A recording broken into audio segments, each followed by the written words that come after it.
Hello everyone, good morning. Welcome to Fishy Business's weekly update. I'm back. I know I've been gone for the past couple weeks, but I'm back now. Chuck is out today, so you're going to be seeing me and Kevin, me going over all of the saltwater things, Kevin going over all the freshwater things.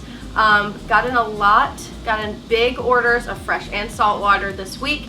We're also getting big orders, especially saltwater, on Friday from our other vendor, Carolina Aquatics. So make sure you check on Facebook and come in the store and check out some of these fish that we're getting in. So now I'm going to show you saltwater, and then right after you're going to be following Kevin around so that he can show you all of his freshwater. Alright, so this is my absolute favorite fish that I got in. Y'all, look at him. This is a red angler. So angler fish are not, I wouldn't necessarily classify them as aggressive, but they are very predatory. They're going to eat absolutely anything that's going to fit in their mouths. This guy right here is eating ghost shrimp. He absolutely loves hunting for them. But anglers in general, very predatory. They love to hunt. Again, anything that's going to fit in their mouths, they're going to eat. These guys need very low flow. They don't do well with high flow and currents. They'll get pushed around. And they have very, not strict diets, but it's a special diet. A lot of times these guys will only eat live foods, such as the ghost shrimp, but with some patience they will transfer over onto frozen.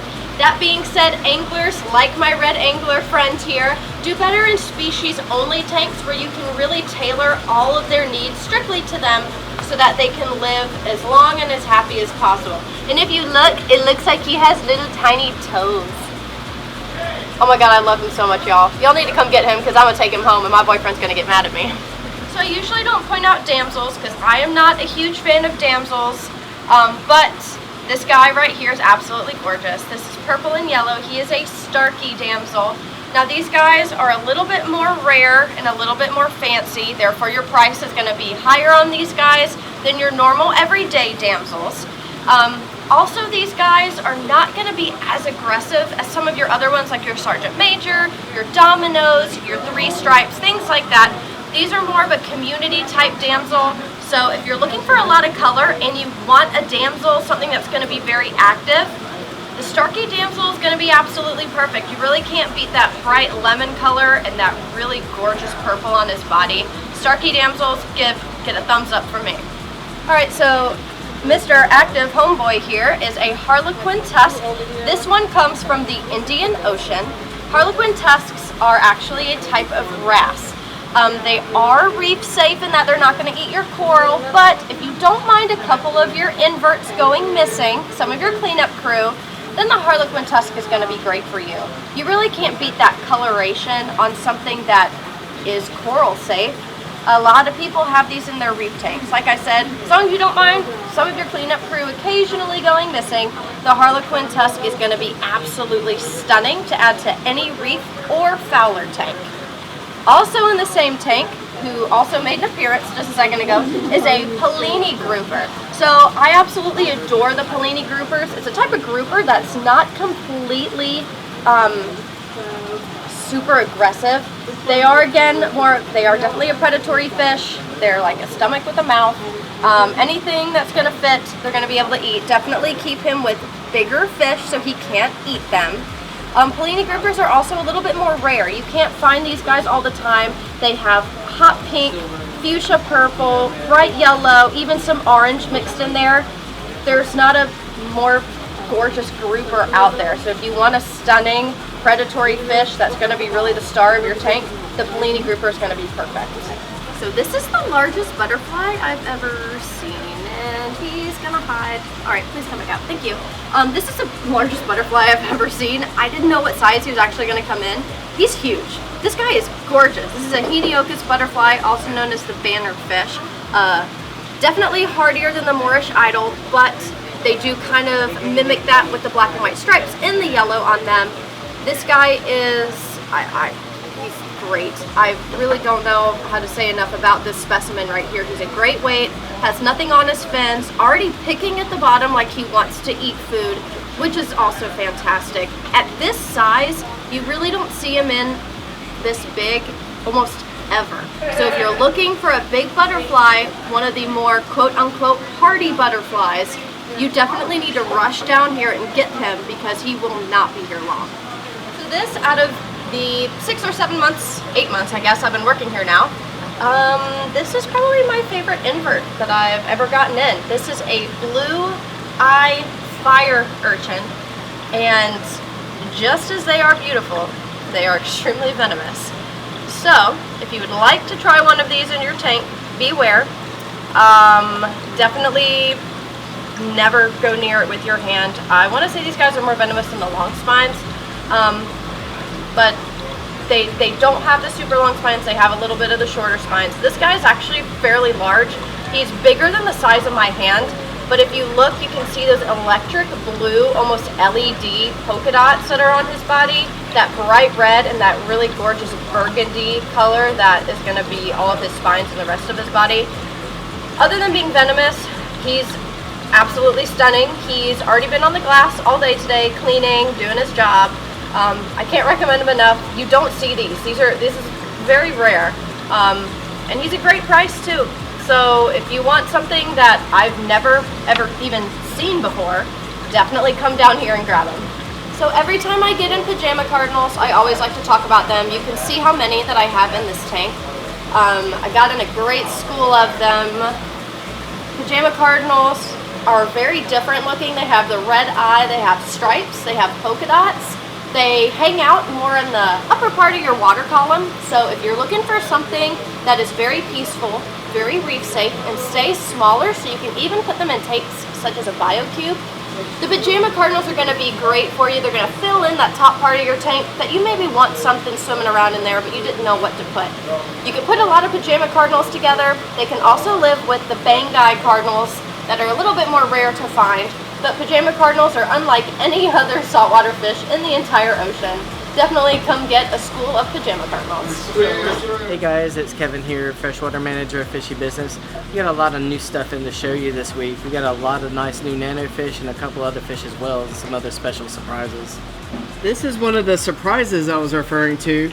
This is an unusual find because we had a good customer that needed to rehome this guy. This is Randall. Randall is a gigantic black ghost knife fish. This will give you an idea of how big the black ghost knives can get. They can get larger than this even. Randall's a really nice black ghost. He needs a big tank. Very rare for us to have one in of this size. Randall's about a foot long easy, but we do have some small ones in stock too that are about 4 inches in length. This is a blue banded barb. This is a rare imported barb. First time we've had them in the store. They look really nice. They're really good to go in with it, mostly more of a community type barb rather than a more aggressive barb. Really good in with these long fin tiger barbs I've got them in with, but also mix in well with large tetras like serpe tetras and the such. We got in some really nice looking Polypterus senegalis. I haven't had these guys in. They're really the more common variety of Polypterus, much cheaper than a lot of the other strains. Really cool oddball to have. Very durable fish actually. They've been farmed now for quite some time. We got in black lancer cats. This is a new one on myself actually. Nice little semi-aggressive catfish, smallmouth. Won't get much larger than about 5 inches in length. Really good tank mate for larger semi-aggressive fish such as silver dollars, geophagus and the such. Really nice looking tire track eels in stock, as well as tiger shovelnose. Tire track eels are one of the easier to keep of the freshwater varieties. Really pretty easy to keep, like the bird down in the substrate though. We got in some really nice black Ranchu lionhead goldfish. These little imports are really good quality, good black coloration on these guys. Been a while since we had some really nice fancy goldfish in, but with it getting cooler, we're getting more varieties back in. Got in some beautiful furcata rainbows. This is a dwarf variety of rainbow that would work really well in any nano tank. The males look kind of like hummingbirds to me. Really pretty, graceful fish, fun to watch. We got in some beautiful threadfin rainbows. These also are another dwarf variety that won't get very large at all. The males get beautiful streamers. Fantastic looking fish. This is another rare find in our store. I managed to lay my hands on some locally raised female plakat betas. All of these females are raised together since birth pretty much, so they kind of know each other, so they're getting along better than most beta sororities, but they still have spats like all siblings do. Now with any kind of beta sorority, we emphasize that you really need to have a heavily planted tank for it to do its best, even if it is with artificial plants like I'm using here. Make sure that they've got plenty of cover to run each other under. We have a good group of cute little panda cories in. These are actually tank raised panda cories. They look fantastic. African cichlids, we've got some really nice looking compressiceps that came in this week. A few males showing out there, a little bit of color starting to come out. This fish I really like because of the elongated face. It really gives them like a Picasso type look. These are red and white parrots. These are almost like a piebald variety of the blood parrot. They came in with stellar color. This is the first time I've seen the red and white ones. Alright guys, so I hope you enjoyed the saltwater and freshwater additions that we picked out for you this week. I know that Kevin got in a lot of crazy big oddballs that I know he was very excited to show you. And then I got in some really cool, different, pretty rare things this week too. So if you're looking for something that no one else is really going to have, definitely come on down right now to get your showstopper star pieces that you want in your tank. Again, we're getting bigger shipments on Friday. Check back on Facebook as well so that you can see those new things coming in. And like we always say, come down for yourselves. Yes, the pictures and videos, you can see what's going on and see the fish, but you can't really see how absolutely stunning they are until you come down and see them for yourself. So that's it for this week. Chuck will be back next week. Do not fear. Follow us on Facebook, Instagram, YouTube, and yeah, because we want you guys to get all the cool fish. So until next time, I'm Reagan. We'll see y'all soon.